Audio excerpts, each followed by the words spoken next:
following program is brought to you by Blue Reda's An American Table, Blackwater Barrels, and Double Barley Brewing Company.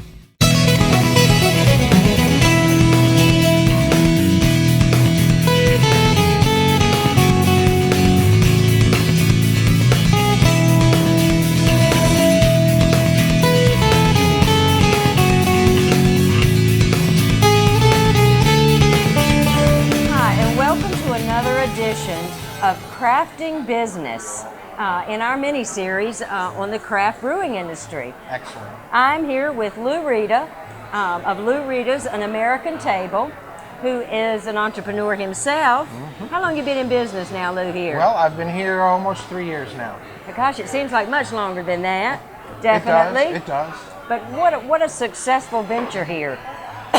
and you have been involved with the craft brewing industry, not only serving the product. More as a fan, actually. I've always thought North Carolina brewed some phenomenal beers.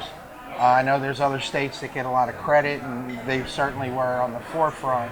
But North Carolina is really, really coming to the top.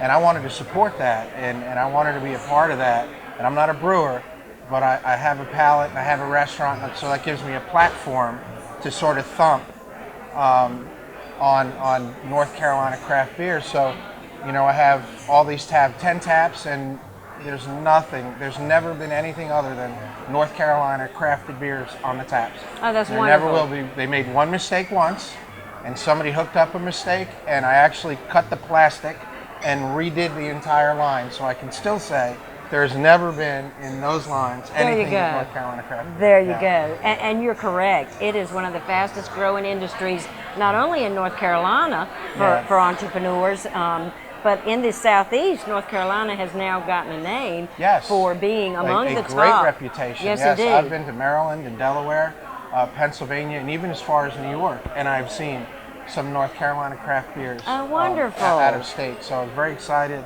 Very proud about that. Wonderful. Now, so when you talk about tap takeovers. Oh yeah, we've been doing them now for almost 2 years. So we've gotten about 18 or 19 in. And what we do is we invite a North Carolina brewer to come in, and they take over our taps, and they bring whatever varieties they want to bring.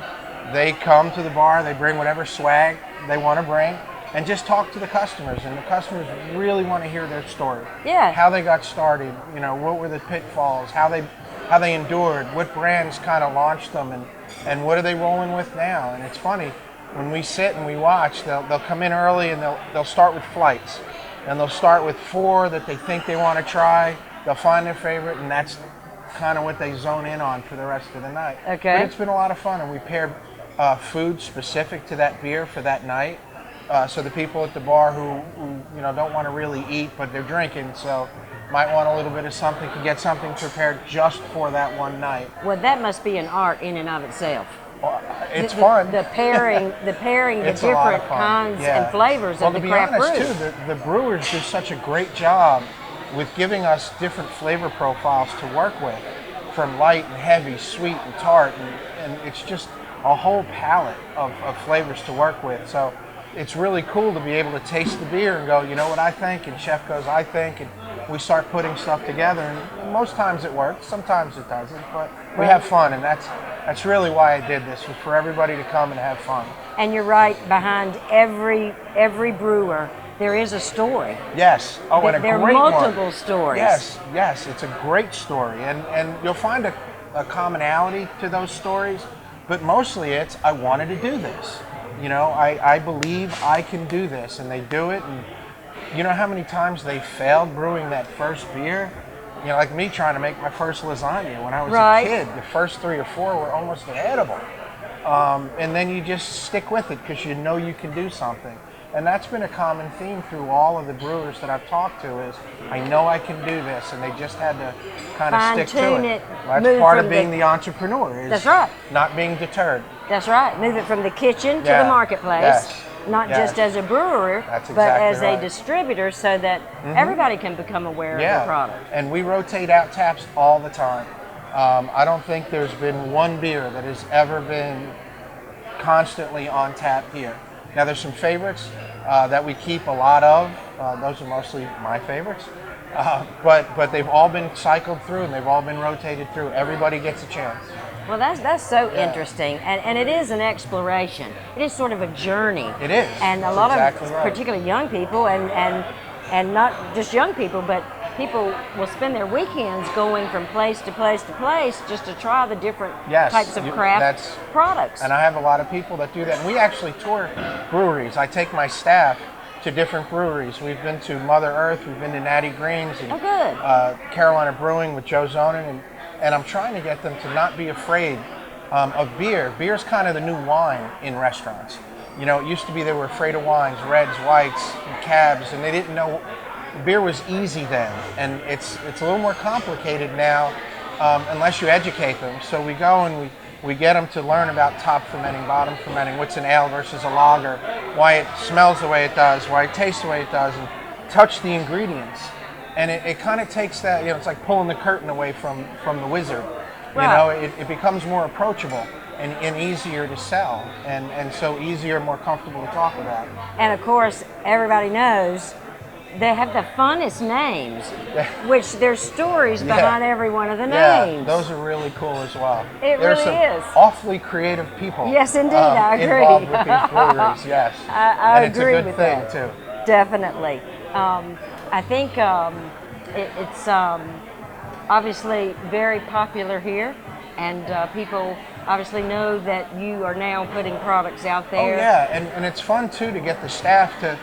We almost have a contest about it. If somebody orders a regular domestic, and we'll bring them a sample. So you know what? I'll be happy to bring that whatever to you. But let me try you a little North Carolina craft beer. We'll bring them one or two.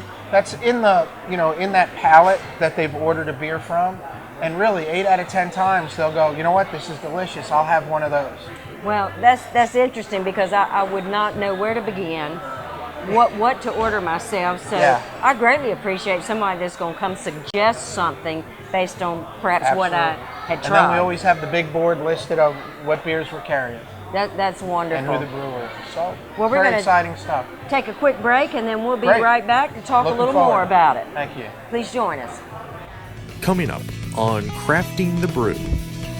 You know, we try to pick and choose. We like to do them. It's a great way to showcase our beer. When you've got good restaurant partners like Lou Reda's, it makes it a lot more fun and a lot of fun to come out and do.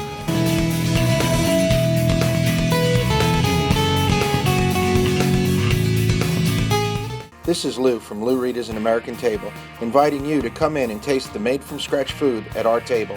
We make all our dressings and sauces in-house with fresh, chalkboard specials every day, North Carolina craft beers on all our taps, over 20 varieties of bourbon, jumbo wings, and the best burgers in town. Made from scratch food without the made from scratch prices. Located on Sunset Avenue, across from the Harris Teeter. Open 7 days a week for lunch and dinner, brunch on Sundays.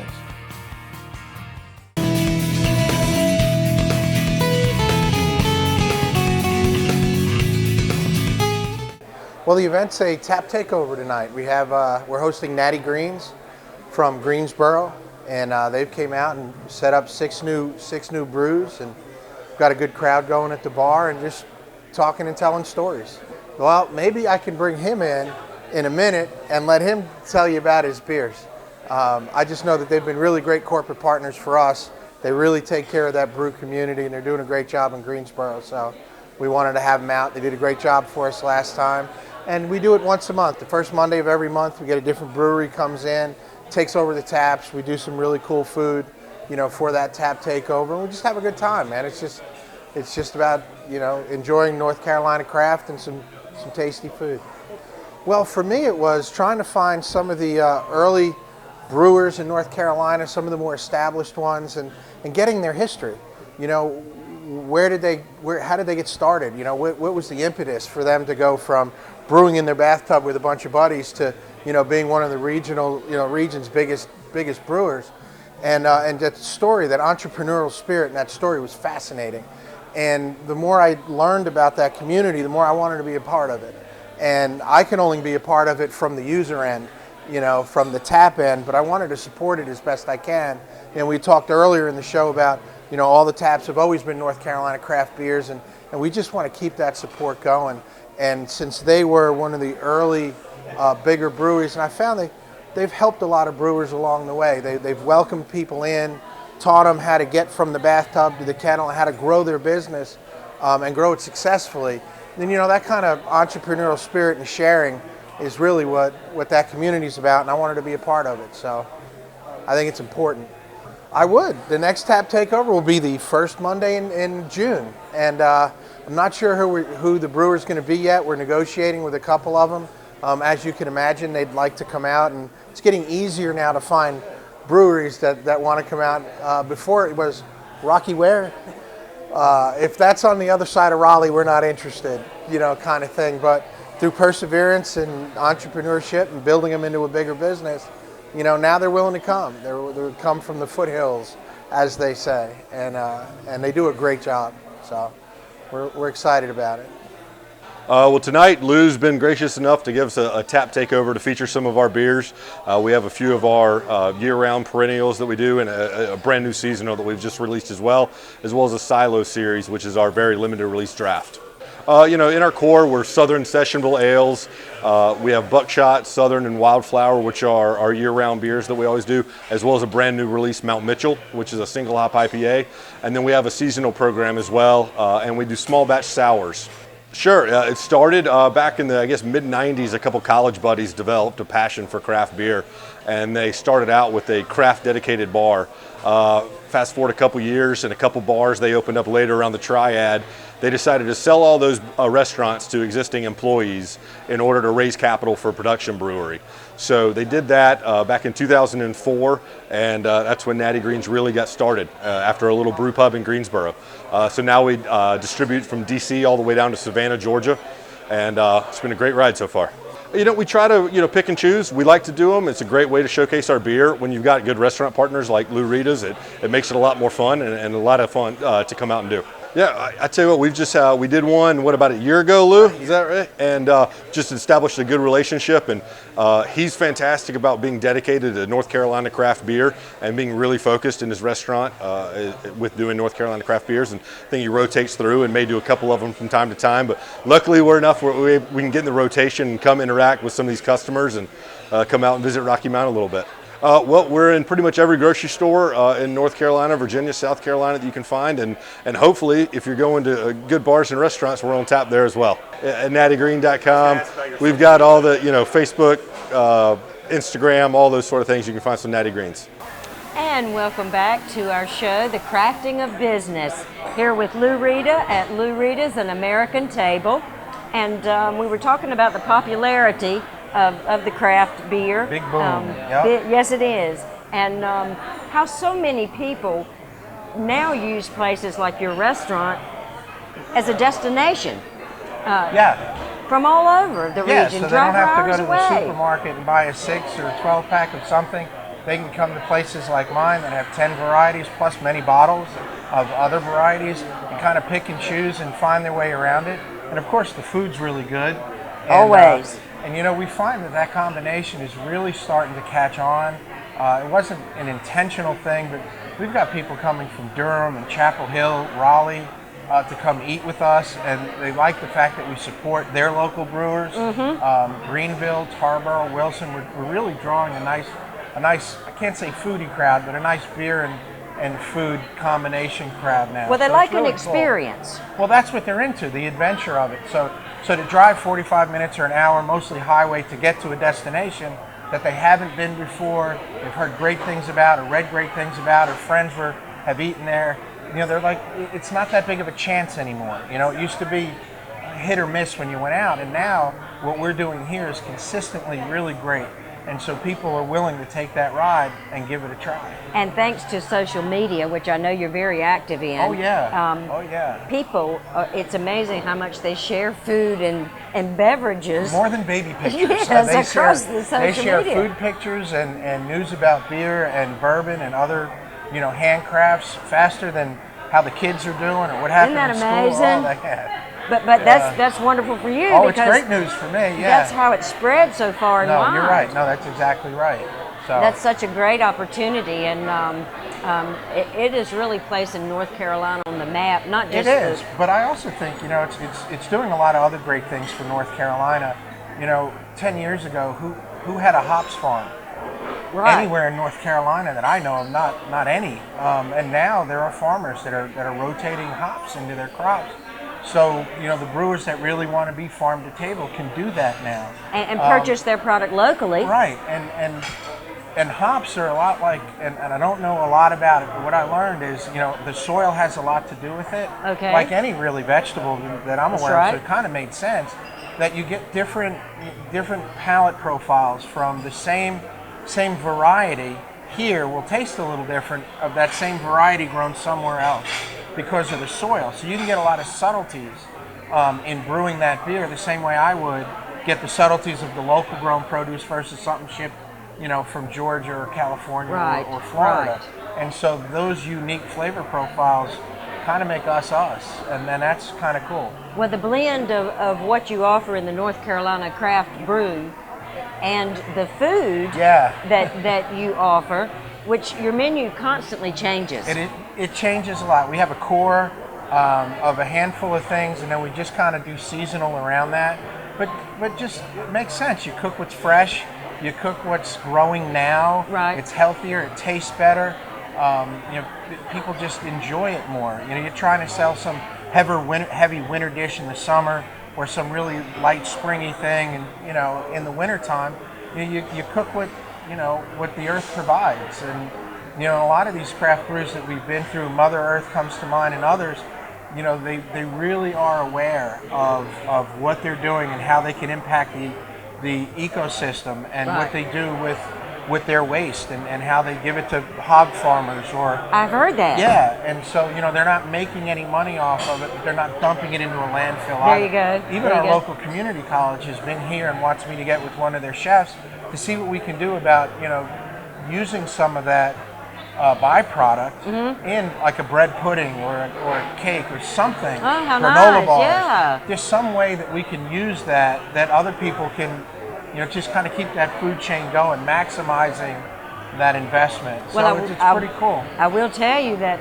in the economic development world for our region, they are focused on bringing businesses here that are dealing with food development, ingredients, like the sweet potato, Yeah. just for example, Yep. and extracting products from that they then take and make into other products. Yes, and it's a kind of a cool blend between the science and chemistry of Yeah. it and the nature of it. What we can extract things from products we couldn't do 10 years ago, and so what do we do with that?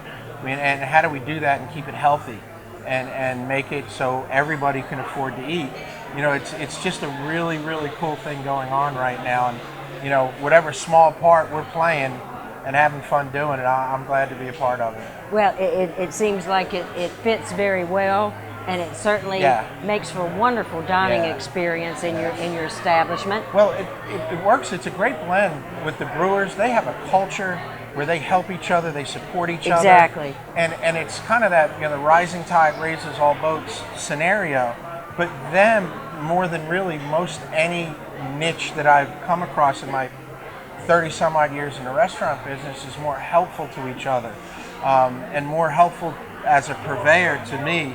And it's a philosophy I've always believed in, and maybe that's why I've gravitated so quickly and so passionately to that brew scene, was to support a culture that supports itself, Right. and takes care of their own. And there's no secrets.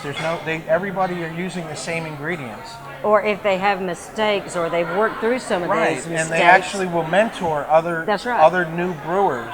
They'll allow them to come and brew with them for a week to see how they do it and how to move from the small bathtub to the big Right, kettle, right. and then from the big kettle, to the warehouse. They're happy to mentor people through that process, and that's just something as an entrepreneur I feel I have to support. That's and right. so if I can carry their varieties of beers and give some new brewer a chance to take over 6 taps at once, or even some of the older generations that are really doing the forefront stuff, to give them an opportunity to come and reestablish their brand, with the little people or the common people. I'm happy to do it. And of course, our community college has long been very can't supportive. wait till they start being able to sell some of their beer. That's right. I've had some of it, and the Nash Community College program is doing a phenomenal job of educating those young brewers. They're on the forefront.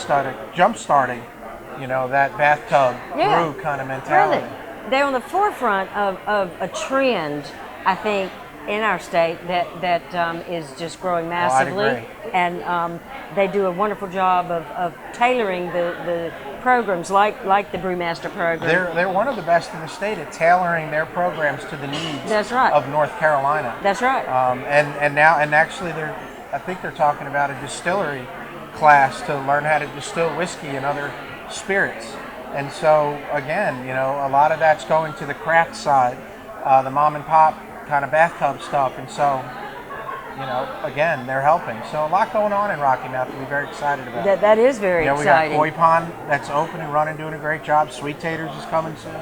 I understand there might be a pub or a tavern coming out there, and the Rocky Mount Mill people are doing a great job of building that property out and going full steam, and just a lot of great exciting things going on. Not just a culture of entrepreneurship, but a culture around an industry. Yes.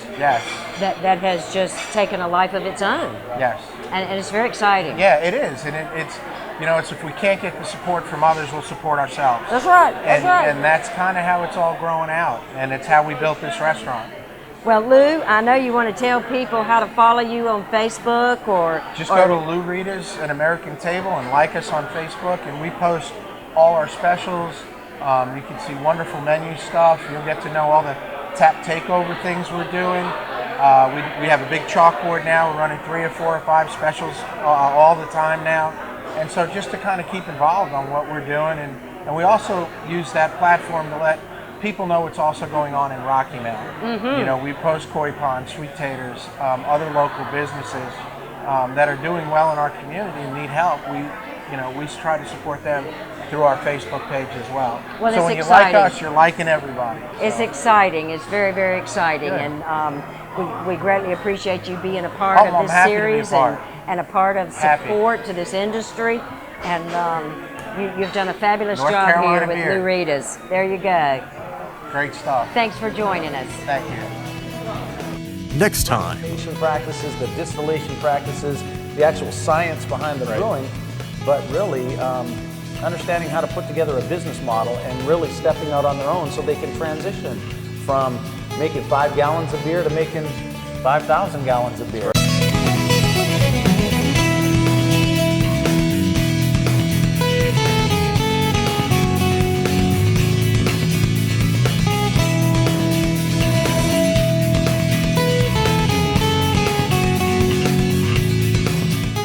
The preceding program has been brought to you by Lou Reda's An American Table, Blackwater Barrels, and Double Barley Brewing Company.